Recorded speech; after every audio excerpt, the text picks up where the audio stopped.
Buenos días, un placer recibirlos nuevamente en la sede del Centro de Prensa Internacional del Ministerio de Relaciones Exteriores de la República de Cuba. La conferencia de prensa de hoy estará a cargo del doctor José Raúl de Armas Fernández, jefe del Departamento de Enfermedades Transmisibles del Ministerio de Salud Pública. Doctor, tiene usted la palabra. Bueno, muy buenos días a todos. Comenzamos por hacer una actualización de la situación internacional.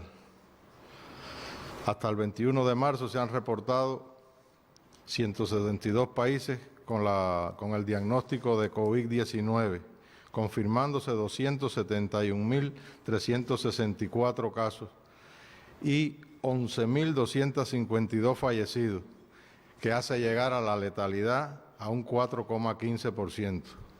La Organización Mundial de la Salud está reportando 94 países con transmisión. En la región de las Américas se encuentran afectados 31 países y 10 territorios de ultramar y se han confirmado ya 23.783 casos con 307 fallecidos. En nuestro país se mantienen ingresados 954 pacientes, 489 sospechosos y 35 confirmados. En vigilancia en la atención primaria, 30.773 viajeros y otros casos que por el nivel de contacto no se ingresan y se mantienen en vigilancia en su consultorio.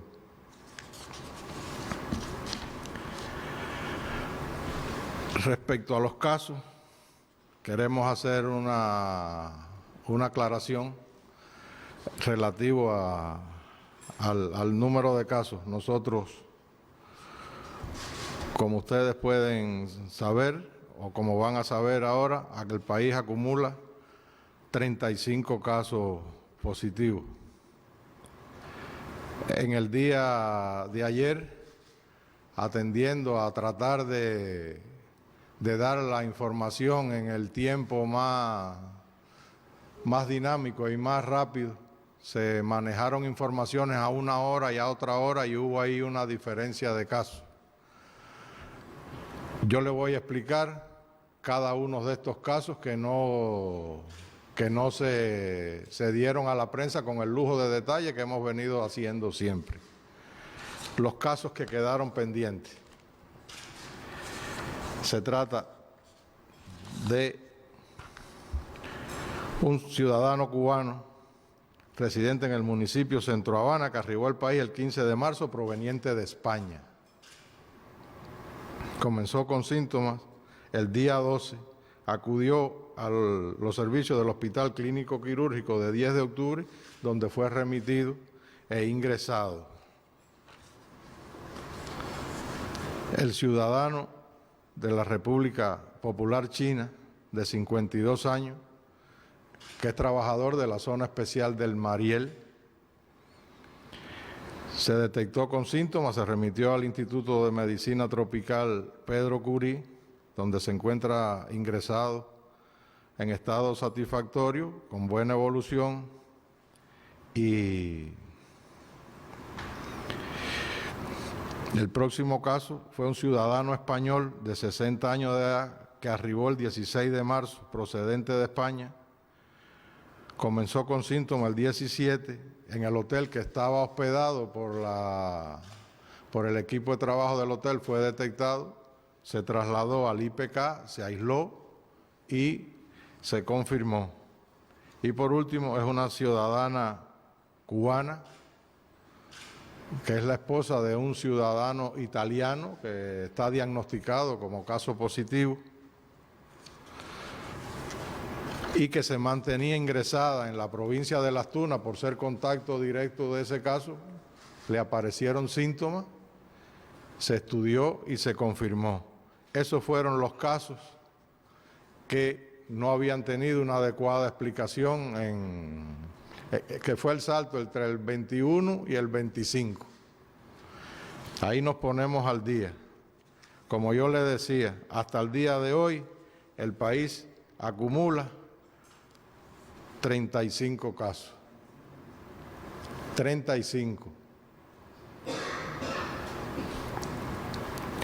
Ahora voy a explicarles los últimos casos que se diagnosticaron en el día de ayer, que es una ciudadana cubana de 94 años, residente en el municipio Plaza de la Revolución, de La Habana, por supuesto, que comenzó con síntomas el día 15. El 18 acudió a los servicios de urgencia del Hospital Luis Díaz Soto, donde se ingresó y en el día de ayer fue confirmada. En el estudio epidemiológico de esta señora se pudo conocer que una hija había regresado y había presentado un cuadro muy banal de enfermedad respiratoria, había regresado de España, que puede haber constituido la posible fuente de infección. El otro es un ciudadano cubano de 39 años de edad, de la provincia Pinar del Río, del municipio Consolación del Sur, que regresó el 8 de marzo procedente de Cancún, México. Estaba ingresado en el Hospital León Cuervo Rubio de la ciudad de Pinar del Río y en el día de ayer se tuvieron los resultados y se confirmó. Hay un ciudadano cubano residente en el municipio Matanza, en el cual todavía se desarrolla la investigación epidemiológica, que fue ingresado el día 17, trabaja en labores de turismo en Varadero, y aunque no tenemos la fuente bien confirmada todavía, sí tenemos evidencia que trabajó con un grupo de turistas italianos que ya abandonaron el país. El caso 29 es un ciudadano cubano, es un niño de 18 meses,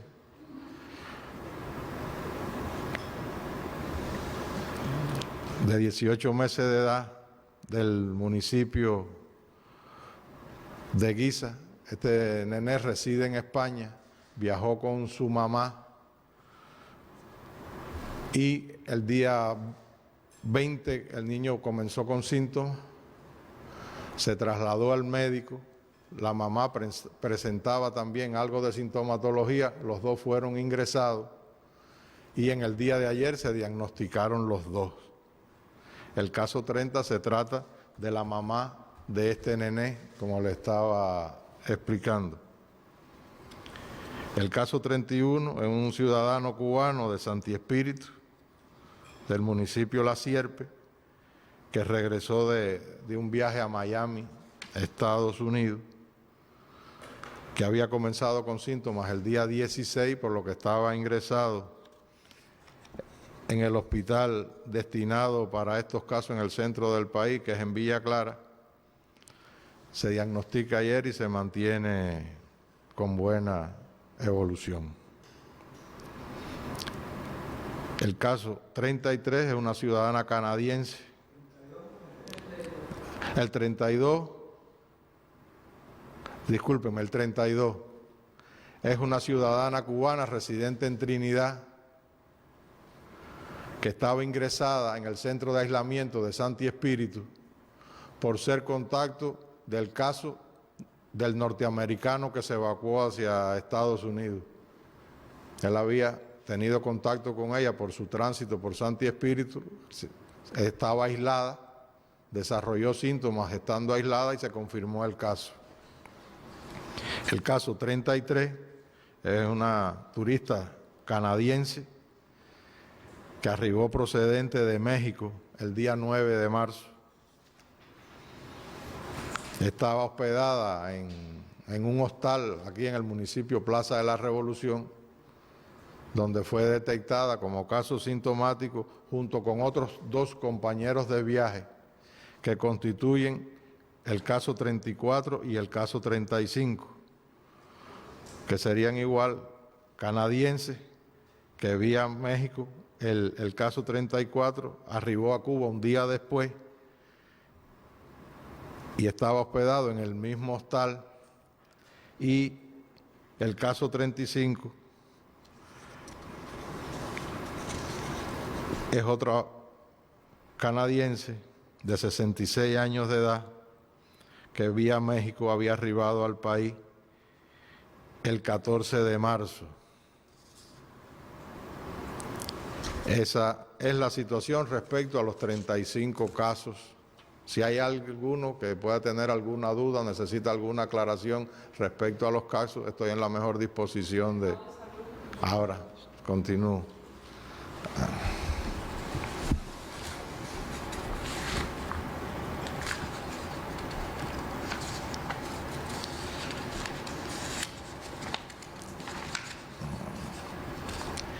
De los 35 casos diagnosticados con la enfermedad,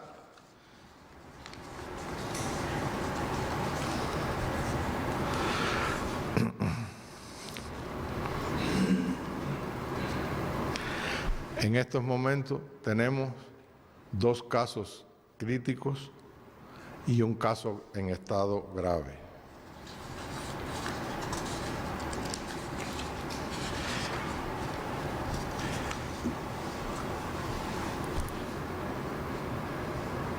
Estos casos, con anterioridad, se habían venido tratando. Se tratan de un paciente que está en el IPK de 63 años, de nacionalidad cubana, que se encuentra reportado de crítico, se encuentra ventilado. Y en el hospital Fermín Valdés Domínguez de la ciudad de Holguín hay 2 casos ingresados, uno de nacionalidad italiana y otro de nacionalidad canadiense.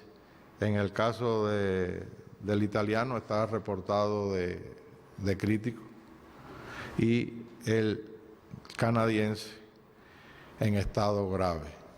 Un equipo multidisciplinario en cada una de las terapias intensivas donde se encuentran, están trabajando con ello intensamente, y desde el Ministerio de Salud Pública se mantiene un equipo de expertos a distancia que periódicamente va haciendo consultas y le va dando seguimiento para llegar a las mejores conductas en aras de preservar la vida de estos pacientes. Hay algunos temas en que quisiéramos explicar a la prensa, atendiendo a los estados de opinión que circulan en nuestra población, que creo que serían muy saludables. Como ustedes han venido siguiendo, nuestro país acumula 35 casos hoy diagnosticados con una defunción, que ya la habíamos visto. De estos 35 casos, 20 casos corresponden a ciudadanos cubanos. De estos ciudadanos cubanos, 14 adquirieron la enfermedad en el extranjero. 5 son contactos directos con fuentes demostradas de personas que viajaron al exterior. Y 1, que es el que le hablaba del trabajador del turismo. Estamos trabajando en la investigación epidemiológica intensamente, pero tenemos las evidencias de que tuvo contacto con un grupo de turistas italianos en el polo turístico de Varadero. ¿Por qué hago esta aclaración? Porque nuestro país no tiene hasta este momento transmisión autóctona de la enfermedad.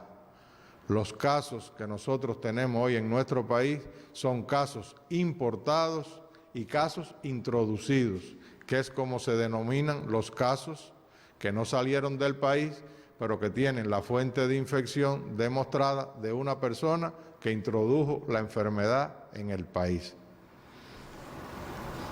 Otra de las cosas, yo en mi anterior presentación, rueda, hubo un periodista que me preguntó algo relativo con el diagnóstico.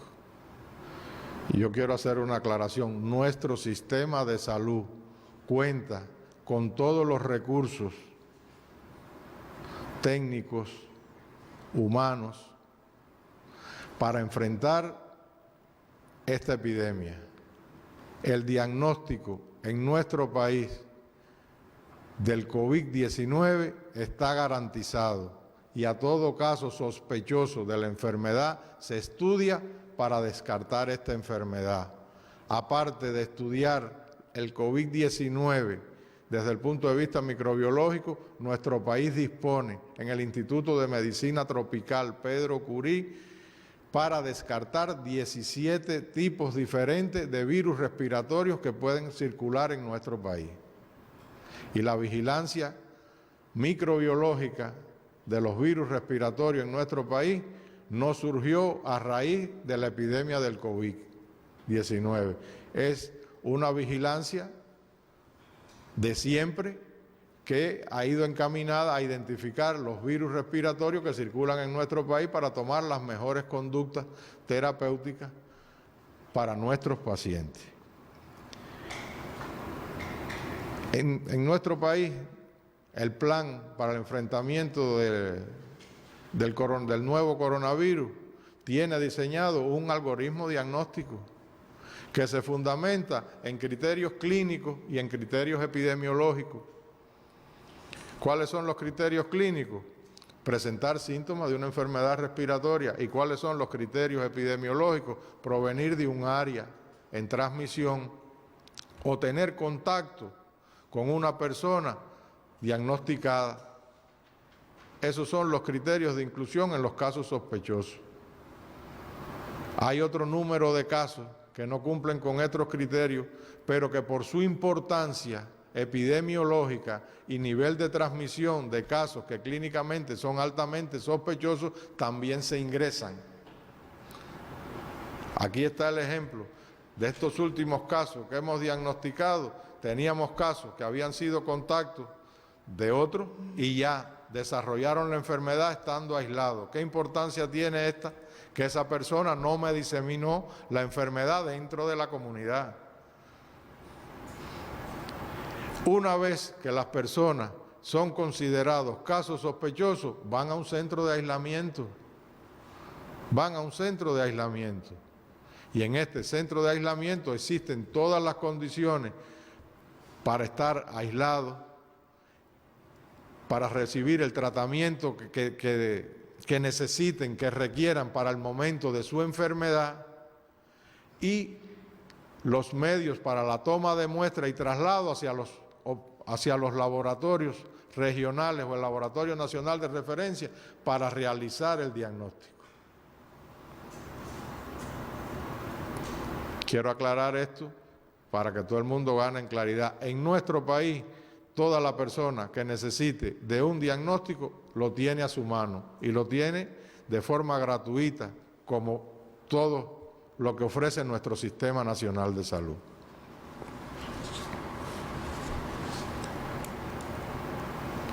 Hasta aquí mi intervención. ¿Preguntas? Muchas gracias, doctor. Estaría en orden ahora una ronda de preguntas. Cualquier corresponsal interesado, por favor, recuerde especificar su nombre y el medio de prensa al que pertenece. Usted, por favor. Sí, buenos días. Giovanni Eduardo Guevara, de Radio Reloj.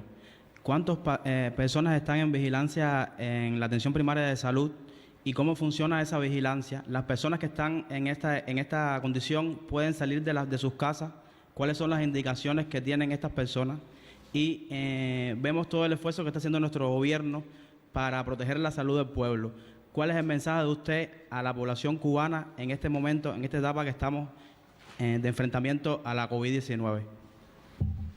Bueno, comienzo por lo último, el mensaje a nuestro pueblo. Yo creo que nuestro pueblo tiene un mensaje claro. En la mesa redonda que se hizo el día viernes, nuestro presidente fue muy claro, fue muy preciso, fue muy explícito como él acostumbra, y impuso a nuestro pueblo de la situación que tenemos, la que nos amenaza y cómo tenemos que proceder.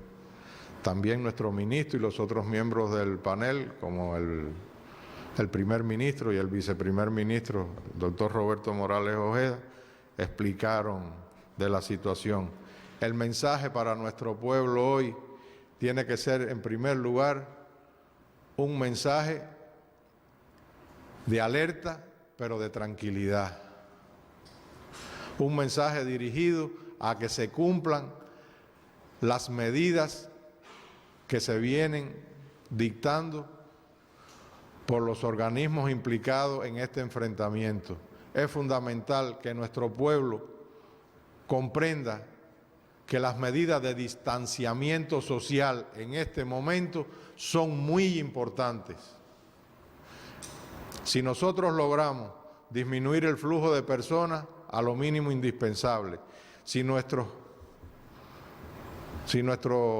pobladores solamente salen de sus casas a sus labores esenciales, si no acuden a lugares públicos, si tratan de distanciarse lo más posible del resto, estaremos en condiciones de enfrentar esta pandemia de mejor manera. Yo creo que el mensaje hoy, y sobre todo a los jóvenes son muy activos, los jóvenes participan en actividades colectivas por excelencia, fiestas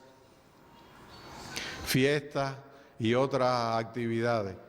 Hay que reforzar los mensajes de distanciamiento social para la población de las edades jóvenes.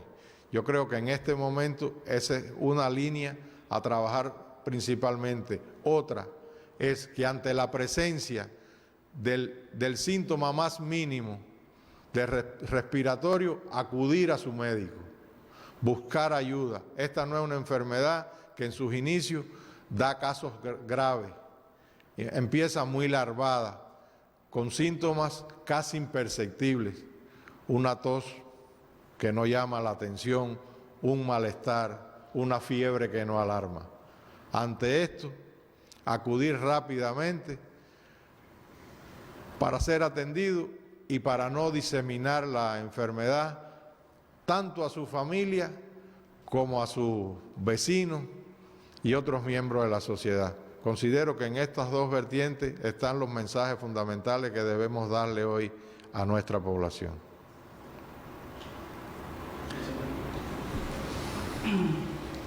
Discúlpeme. Sí, la otra pregunta viene encaminada a los pacientes que están en la atención primaria de salud bajo vigilancia. ¿Cómo funciona esa vigilancia y si están autorizados estos pacientes a salir de su casa? ¿Qué indicaciones tienen estas personas? Hay un nivel de pacientes que son contactos estrechos de casos confirmados ya, que lo aislamos en instituciones. Hay otro nivel de pacientes que están aislados en sus casas con un nivel de restricción de movimiento. En este momento no es al extremo. El médico lo visita, explora si tiene o no tiene síntomas respiratorios diariamente y está manteniendo un nivel de actividad, de sus actividades propias. En el caso de que ya sea contacto de un caso confirmado, sí se restringe por completo el movimiento.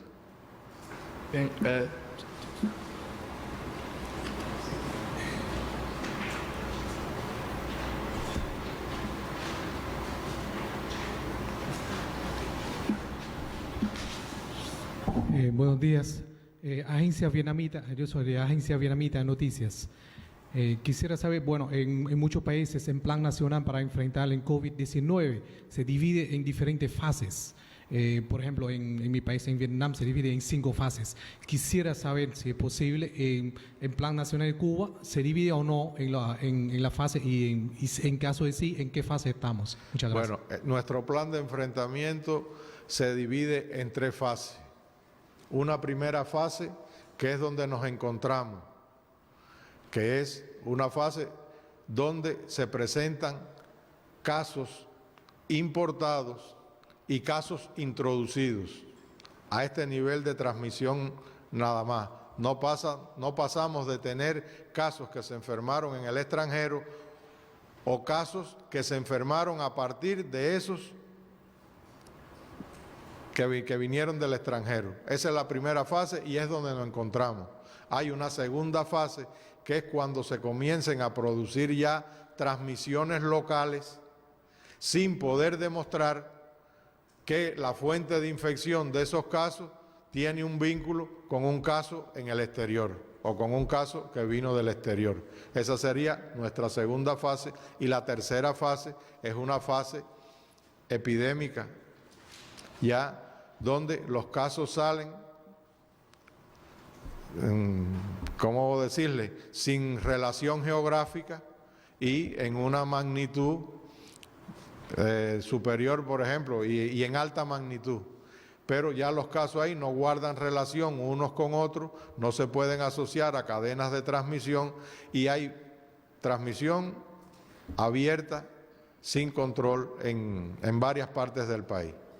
Esas son las tres fases de que cuenta el programa de enfrentamiento nuestro.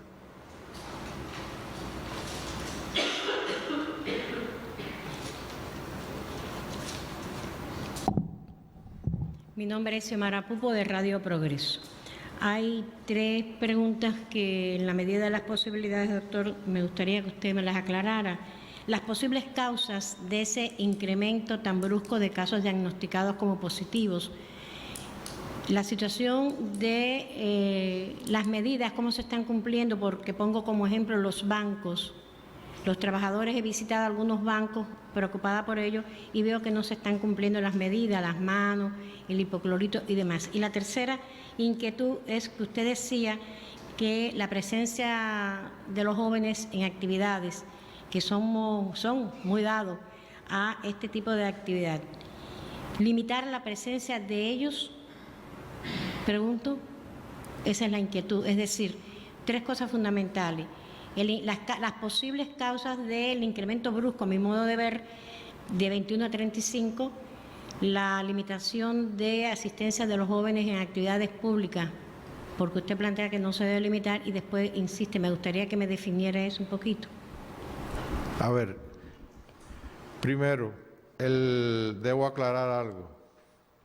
El aumento en realidad no fue un movimiento brusco de 21 a 35. Por un problema de información, no hubo un día en que no eran 21, eran 25 casos. Entonces no sería tan brusco el aumento. La progresión de los casos en nuestro medio hasta el momento no se comporta de forma exponencial. Ha tenido un aumento que en mi criterio corresponde a un incremento y a una mejor vigilancia de los casos que acuden de áreas de riesgo.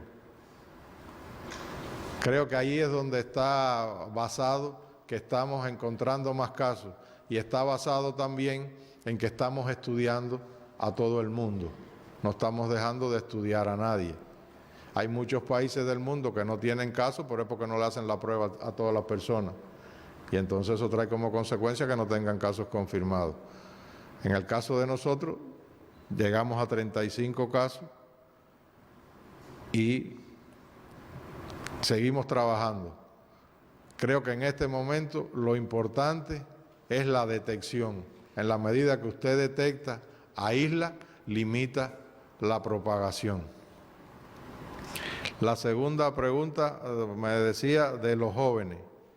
Hay una serie de medidas que ya se han tomado y que se han dictado por el Grupo Temporal Nacional de la reducción y la no realización de eventos que conlleven a aglomeraciones de personas. En el caso de los jóvenes, ¿por qué yo me refería? Porque los jóvenes, en su dinámica propia de su edad, a pesar de que se diga que no se debe, ellos muchas veces no tienen la madurez necesaria, por eso lo llamamos adolescentes, y continúan desarrollando este tipo de actividades. En el momento que sea necesario atendiendo al comportamiento que tenga la enfermedad, en el plan están previstas dictar medidas extremas para limitar la aglomeración de personas. Y relativo a lo otro que me preguntaba de las medidas, es cierto que en algunos bancos, en algunos lugares, existen aglomeraciones de personas, como siempre, y que quizás no se cumplan las medidas. Lo único que le puedo decir relacionado a eso es que el grupo técnico que enfrenta esto tiene, y valga la redundancia, un grupo de trabajo que se dedica al monitoreo de todas las medidas que se tienen que estar desarrollando para ir transformando en los lugares donde no se puedan estar cumpliendo, puesto que las medidas dictadas no son solas para el sector salud, incluyen a todos los organismos de la Administración Central del Estado y cada organismo debe cumplir todas estas medidas. Hay que seguir trabajando y hay que lograr que se cumplan en toda su extensión para esto. Hay otros lugares donde yo he podido observar que si a la entrada hay puntos para que le pongan solución clorada en las manos y demás. Tendríamos que ver puntualmente con los bancos la situación que ellos tienen. Bien, si no hay otra pregunta, así terminamos. Muchas gracias.